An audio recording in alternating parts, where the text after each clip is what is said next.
The marketers keep finding new ways to deactivate our advertising early warning systems. None of these fashion victims know they're also stealth marketing victims, unaware they're being pitched to every time they're offered a drink. Can I get any old drink? These painfully hip party animals do not seem a bit curious that the only alcohol being poured is a new brand called Tory Vodka. Nobody hyping anything, just pouring. Cranberry and curry.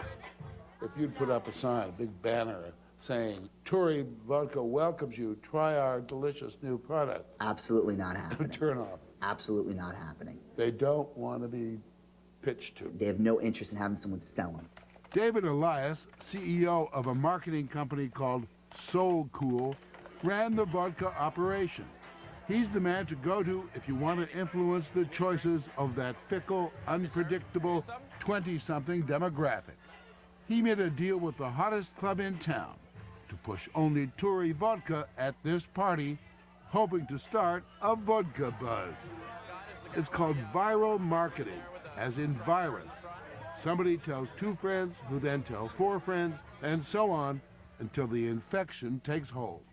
This is not the old theory. This is the new way of doing it. The clutter in the marketplace, people feeling like they're marketed to all the time, that kind of message for this demographic doesn't work. They're not interested. They want to know about it from a friend of theirs that's in the know, that keeps up with the trends, and that way it's very subtle. Subtle is Elias's weapon of choice. On the day we visited, Soul Cool operatives were going undercover on the internet, promoting the movie Cowboy Bebop, an animated feature.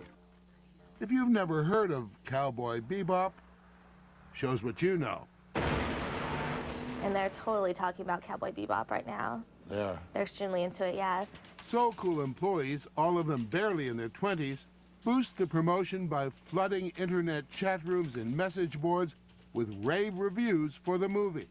For a lot of these kids, this is like, you know, a real world to them. Real, like everything else, is in the eye of the beholder. Soul Cool does not mention any professional affiliation, so the kids who read their messages have no idea they're talking to a paid marketer hired to plug the movie. And it's not just Soul Cool employees who are doing the plugging. You need to see Cowboy Bebop. You really do. There's Lucas Schlager, a 13-year-old Cowboy Bebop fanatic, one of 350 volunteers across the country enlisted by Soul Cool to hype the movie in exchange for T-shirts and posters. Spirited Away was great. From the comfort of his Long Island bedroom, Lucas spends hours in chat rooms, typing and hyping away. 13 different chats and 4 message boards, multiple postings.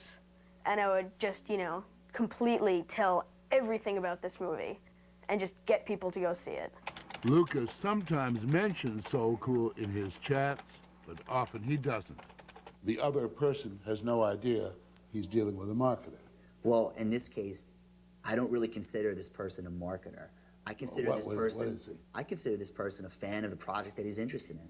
But you need these people to create the move, the buzz. Yes, and these people are passionate and excited about telling their friends about the movies. All enough to make a person wonder about that chance encounter.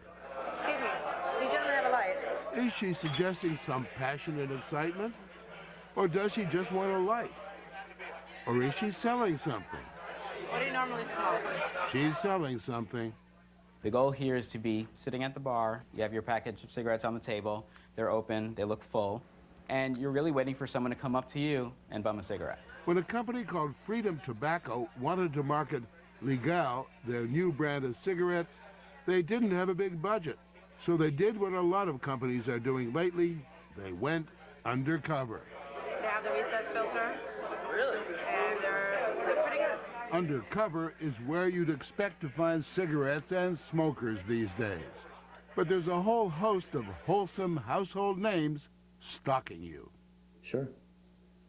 I mean, some of the clients that I can't speak about because of the contracts that we have with them, they talk about the fact that, you know, this kind of marketing needs to stay undercover, and they pay us a lot of money to keep it that way. Do you like it? Undercover marketing hasn't eclipsed the old-fashioned kind, but it's growing. It's good, right? And if you think you haven't run into an undercover marketer yet, well, that's the point.